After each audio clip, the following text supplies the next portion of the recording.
नमस्कार। मैं विवेक विराट मुद्गल ज्योतिषाचार्य अपने YouTube चैनल जगदम्बा ज्योतिष में आप सबका स्वागत करता हूं। और आज की इस वीडियो में हम बात करेंगे, कोरोना बढ़ेगा तो क्या लॉकडाउन लगेगा। इस विषय के ऊपर ज्योतिषीय गणना पर विचार करेंगे। आने वाले समय में ग्रहों की स्थिति किस प्रकार है, कौन कौन से ग्रह का परिवर्तन हो रहा है जिसके कारण क्या कोरोना बढ़ सकता है और उसके बढ़ने से क्या लॉकडाउन लग सकता है। इसके लिए हमें समझना पड़ेगा जगत लगन की कुंडली को। मैं अपनी कई वीडियो में हमेशा से बात करता हूं जगत लगन के बारे में, जो कि एक वर्ष के लिए माना जाता है संवत्सर के हिसाब से। 2021 और 2022 का जो संवत्सर है, जिसका नाम राक्षस नामनी संवत्सर कहा गया है, जो चैत्र मास से शुरू होता है, अब ये 1 अप्रैल तक रहने वाला है 2022 तक। तो सबसे पहले तो हमें यही समझना चाहिए, और मैंने अपनी पिछली कई वीडियो में कहा है कि ग्रह अनेक बदलेंगे, अच्छे होंगे, बुरे होंगे, परंतु जब तक ये संवत्सर चल रहा है, राक्षस नाम का संवत्सर, तब तक हमें इस प्रकार के राक्षस, वायरस नाम के राक्षस देखने को मिलते रहेंगे। जैसे कि आपने एक कथा सुनी होगी, रक्त बीज नाम का एक राक्षस था, जिसको मारने के उपरांत भी उसके जो शरीर से खून निकलता था, उससे एक नया राक्षस यानी कि एक नया वायरस जन्म ले लेता था, जो इसमें भी हमें देखने को मिल रहा है। इस संवत्सर में भी कोरोना जाता है तो डेल्टा आता है, डेल्टा गया तो ओमिक्रॉन आया, ओमिक्रॉन के बाद और बहुत सारे। तो इस प्रकार की ये जो स्थिति बन रही है, ये राक्षस नाम के संवत्सर तक बनती ही रहेगी। अब हम बात करते हैं उस जगत लगन की कुंडली में। इस जगत लगन की कुंडली के अनुसार 14 जनवरी 2022, जिसको हम संक्रांति के रूप में भी जानते हैं, या समझे कि मकर संक्रांति के रूप में भी जानते हैं, जगत लगन की कुंडली में जो सूर्य हैं वो 8वें घर के मालिक बन रहे हैं, यानी कि डेथ हाउस के लॉर्ड, शमशान के मालिक, मृत्यु के कारक, भाव के स्वामी बने हुए भगवान सूर्य, जो कि अपने घर से यानी कि 8वें घर से कुंडली के लग्न में विराजमान है। और कुंडली का जो लग्न है उनके घर से वो छठा घर बनता है, 6th हाउस। और 6th हाउस का क्या अर्थ है? रोग, बीमारी। और सूर्य किस चीज का कारक है? बड़े का कारक है। सूर्य किस दिशा का स्वामी? पूर्व दिशा का स्वामी है। और वहां पे कौन सा ग्रह बैठा हुआ है पहले से ही? मकर लगन में। मकर लगन में मकर राशि के स्वामी शनि पहले से ही विराजमान है, जो पश्चिम दिशा के कारक हैं। तो सूर्य और शनि का मिलन हो रहा है लग्न में, और लगन का मतलब है इस जो दुनिया है, जगत है, इस दुनिया का ये शरीर। लगन को क्योंकि शरीर कहा गया है, तो इस दुनिया में रहने वाले जो लोग हैं उनका जो पूरा लग्न बनता है वो मकर लगन बनता है।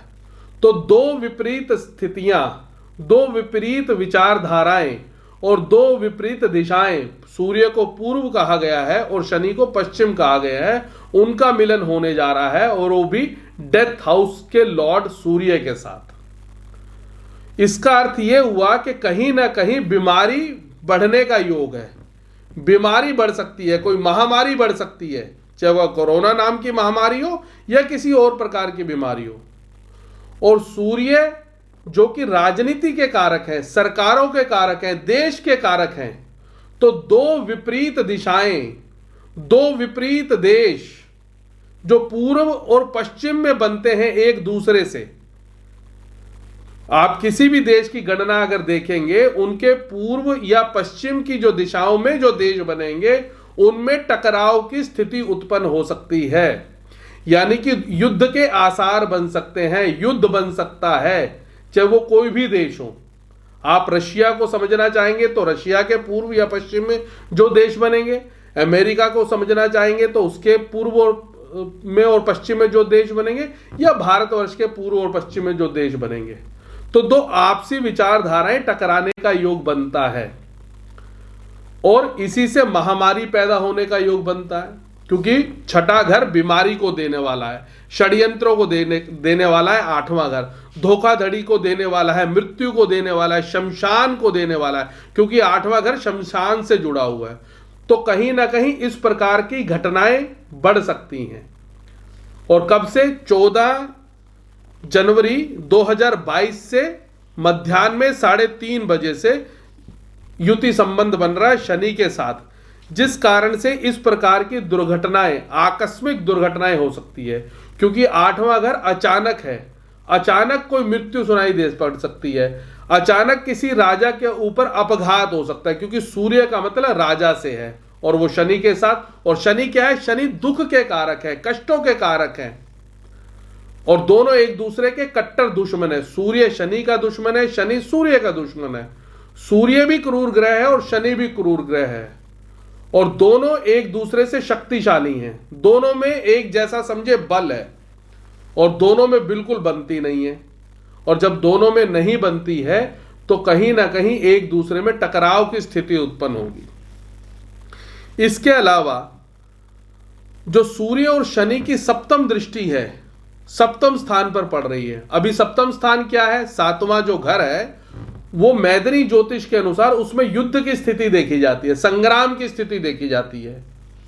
तो सूर्य और शनि यानी कि पूर्व और पश्चिम दिशा का जो मिलन हो रहा है लग्न में, उससे सामने वाली जो दिशा बनती है जहां कर्क राशि विराजमान है, और कर्क राशि कौन सी दिशा को इंडिकेट करती है? उत्तर दिशा को।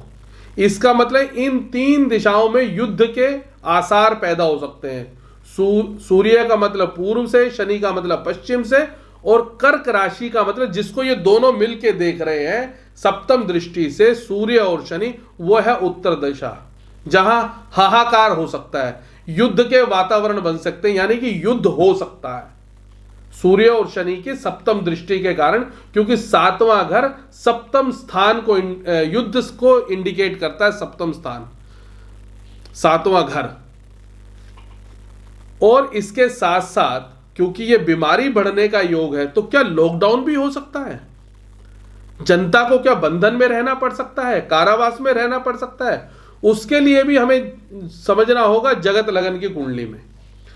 जगत लगन की कुंडली में या मैदनी ज्योतिष के अनुसार जो 4th हाउस है, चौथा घर है, वो जनता का कारक घर कहा गया है। तो जनता के कारक घर के मालिक कौन बने? अगर आप देखेंगे तो जनता के कारक घर के मालिक बने मंगल, क्योंकि मकर लगन है। मकर लगन से चौथा घर जो होगा 10, 11, 12 और 1, वहां मेष राशि विद्यमान है। तो मेष राशि के स्वामी है मंगल। तो मंगल की स्थिति ठीक 2 दिन के बाद 14 तारीख को सूर्य भगवान मकर राशि में प्रवेश कर रहे हैं, जो कि क्रूर ग्रह हैं। ऐसे ही मंगल भी एक क्रूर ग्रह है जो जनता का कारक घर का मालिक बना हुआ है।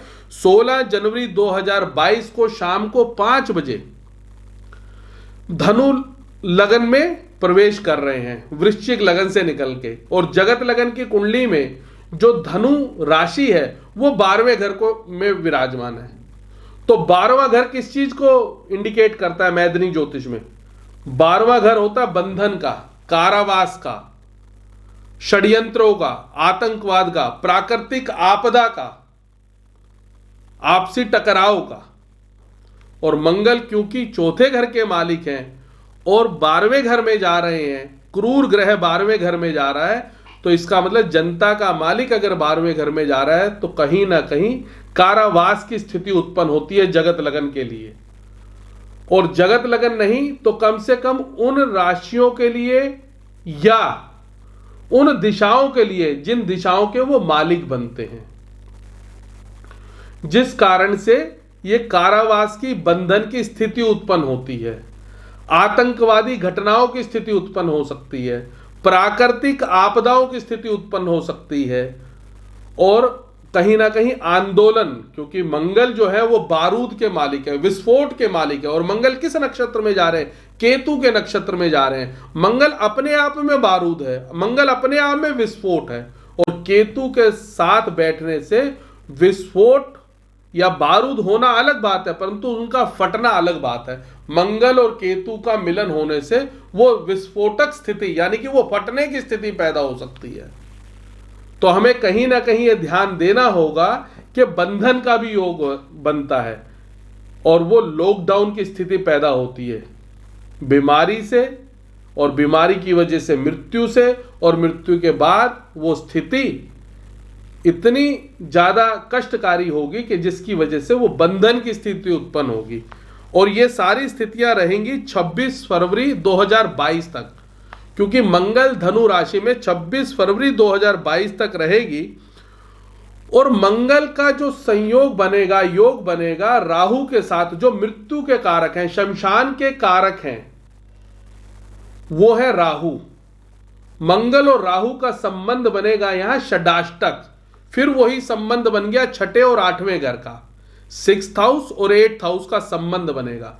तो जब 6th हाउस और 8th हाउस का संबंध बनेगा, यानी कि रोग और मृत्यु का संबंध बनेगा, तो निश्चित रूप से रोग उत्पन्न होगा, रोग बढ़ने की संभावनाएं बनेंगी, और उस रोग के कारण, उस बीमारी के कारण, उस वायरस के कारण मृत्यु सुनाई पड़ सकती है। भगवान ना करे इस तरह की घटनाएं घटें, परंतु एक ज्योतिषीय गणना को बताने का प्रयत्न कर रहा हूं, इसलिए हमें सरकार के द्वारा बताई गई गाइडलाइंस का ध्यान रखना चाहिए, उस नियमों का पालन करना चाहिए, अन्यथा लॉकडाउन की स्थिति पैदा हो सकती है, यानी कि लॉकडाउन लग सकता है।